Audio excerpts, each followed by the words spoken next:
Welcome to Oregon Legal Center's video series on estate planning. I'm Richard Noble. The topic of this video is trust administration.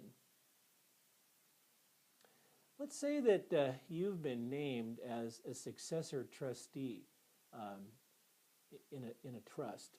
The person who set up the trust has passed away, and you are now trying to decide how you should handle your new job. Let me explain to you a little bit about how Oregon Legal Center can help you in administering the trust. Trust administration is a sort of a complex topic that people aren't really used to. It's probably, very rare. I mean, it's probably the first time you've ever, done it, been named as a trustee. And it's important for you to understand the legal ramifications of being a trustee and get off to the right start. And this is where an attorney can really help you in understanding what you're supposed to do. In the eyes of the IRS, you, as the trustee of the trust, are the person who's responsible for taxes, for instance. So it's really important to make sure that the taxes get filed promptly and correctly, and that any tax owed be paid. Otherwise, if it's not done, you're the person who the IRS comes looking for. So when you come in to see me, one of the first things we talk about is just what are your duties as trustee. We have a list of things that we make sure that you are made aware of so that you understand what you're supposed to do.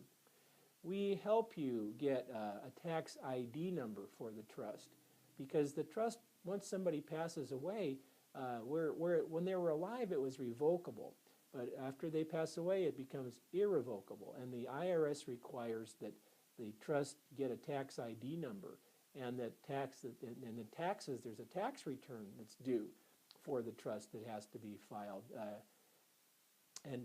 so it's really important that you understand that and don't neglect doing that, and we point you in the right direction.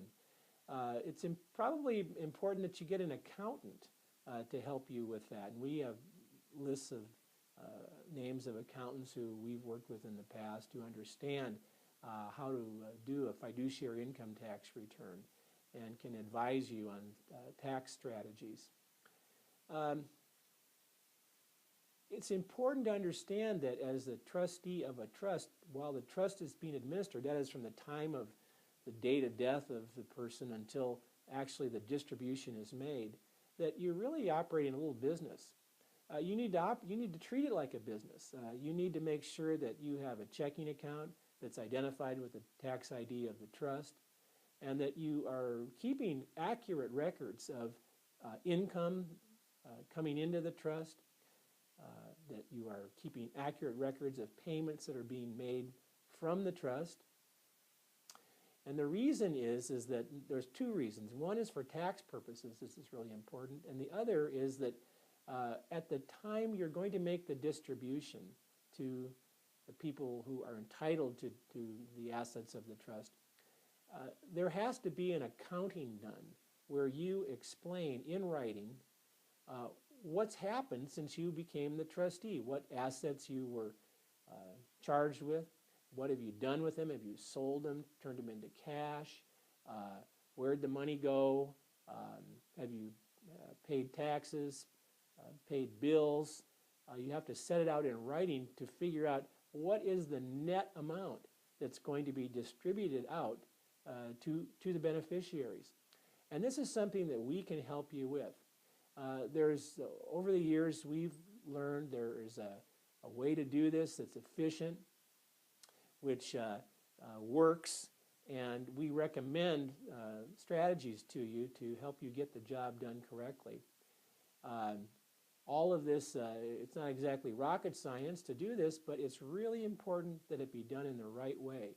And that's where, with our experience in trust administration and with my legal assistant Lori is very skilled in this area, and she can be utilized to help you as a trustee get a lot of this routine work done in a very efficient manner, so that at the end of the trust administration you're able to report what's happened and everything has been done that should be done, and you're basically released from any kind of future liability. These cases, sometimes they're simple, sometimes not so simple. There's also a problem when you have a larger estate. You have to worry about the Oregon estate tax.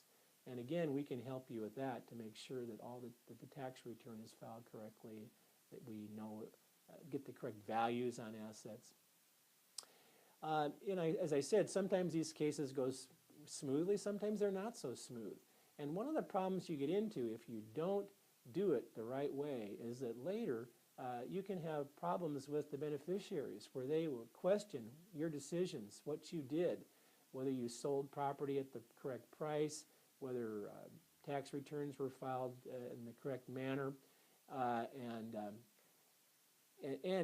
that's where if you are represented by an attorney, you're most likely not to get into those situations. And if you do get into a situation, then you have an attorney at your side who is going to represent you and defend you against any claims made by any of the beneficiaries. Well, I hope these comments have been helpful to you in understanding how we at Oregon Legal Center can help you in performing your duties as a trustee of a trust. We look forward to meeting with you.